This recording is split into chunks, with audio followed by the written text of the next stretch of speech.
Welcome back to Outside Views and welcome to my last video in 2025, of course. And today we're diving into a topic that is as technically dry as a desert, but as politically explosive as a landmine. And I want to talk about the difference for Britain between being in one customs union with the EU and the previous customs union they had as a member.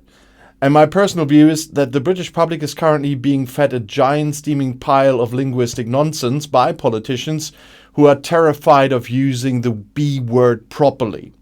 And we are sitting here in the end of the year 2025, and we've got Labour ministers like Wes Streeting dropping hints about a deeper trading relationship, while Keir Starmer stands in Parliament and swears he won't unravel his new trade deals with the US.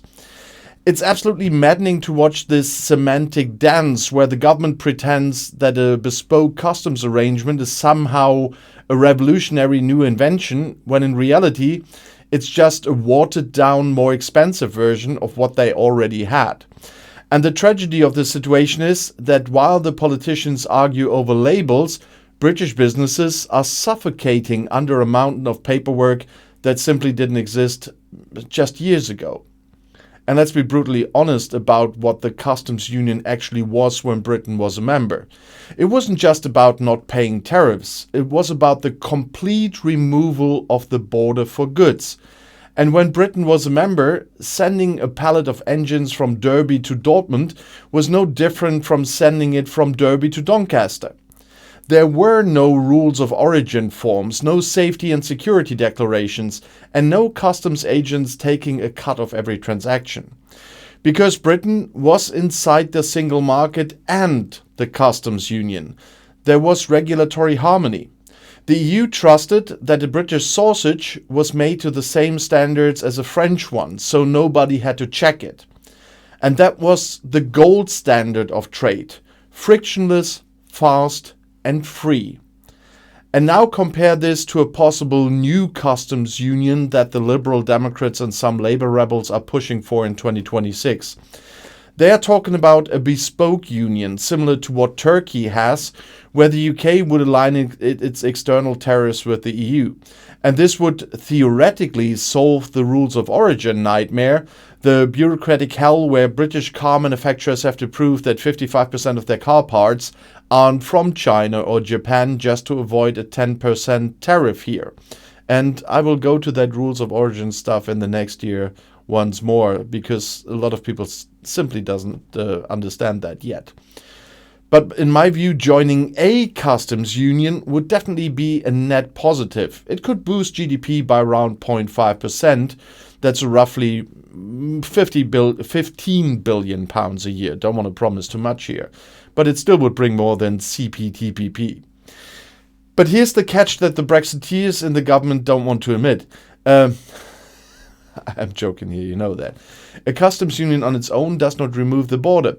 Even if you charge the same tariffs as the EU, if you are outside the single market, you still have to prove that your goods meet EU standards. You still have health checks on animal products, you still have VAT inspections, and you still have the entry summary declarations that became mandatory in January 2025. A bespoke customs union is like having a VIP pass to a club, but still having to wait in the regular security line every single night. And then there's the cost to sovereignty, that favorite word of the people who broke the system in the first place. In the old customs union, Britain was at the table. It helped write the rules and negotiate the deals. In this new version, Britain would be a rule taker. If the EU decides to slap a massive tariff on American electric vehicles or Chinese steel, Britain would have to do the same, even if it hurts British consumers. And Starmer argued just this week that he won't join the customs union because it would unravel the trade deal he signed with the US in May 2025. He's terrified of losing the ability to sign these independent trade deals, even though his own Office for Budget Responsibility has shown that these deals add almost nothing to the economy compared to the massive losses from leaving the EU. And I told you what even this bad customs union would bring compared to the CPTPP deal, that major one they have. And it's like refusing to fix your roof because you're worried about losing the freedom to choose your own bucket to catch the rain. And I find it deeply ironic that in 2025 the British Chambers of Commerce are calling a closer EU trade deal a strategic necessity, while the Prime Minister treats it like a political radioactive waste. And the outside view is that the UK is currently trying to build a bridge halfway across a river, and they want the benefits of the customs union without the stigma of rejoining the EU structures. But the EU is not a buffet. You can't just pick the no tariffs option and leave the common standards and budget contributions on the side. If Britain wants a customs union that actually works, it will have to pay for it, likely to the tune of hundreds of millions of euros, just like they are now doing to get back into the Erasmus program. And the difference between the customs union and a customs union is the difference between being a member of a family and being a tenant who has asked permission to paint the walls. One was a partnership of equals. The other is a desperate attempt to fix the self-inflicted wound while pretending you never meant to hurt yourself in the first place. And the reality of 2026 will be that the British government will eventually have to choose. They can keep their sovereignty and watch their trade intensity decline by another 15%, or they can swallow their pride and accept that the only way to save the British economy is to head back toward the continent. Every day they wait is another day that British exporters lose out to competitors in France or Poland who don't have to fill out a 50-page form just to sell a box of screws. And my really strong personal view is that this entire bespoke debate is just a distraction from the obvious truth. The previous arrangement was better, it was cheaper, and it was more powerful. The crawling back has already started with Erasmus and the attempt on the Safe Defence Fund, even if they failed. The customs union is just the next inevitable step in the long, expensive journey of undoing a catastrophic mistake, but until they realize that they have to start the hard and very long journey to joining the EU a second time, they will be in this terrible wheel for an eternity. And it will be a very long way. And I always told rejoiners that despite what happened in the campaigning for Brexit, we have to stick to facts on both sides, and that includes the rejoiners. So if the UK ever decides to apply for membership in the EU again, and I hope that for all my friends in the UK, it will be a very long road. I made a whole set of videos about the 35 chapters a country has to go through to become a member of the EU. And the Copenhagen criteria it has to fulfill to start the whole process.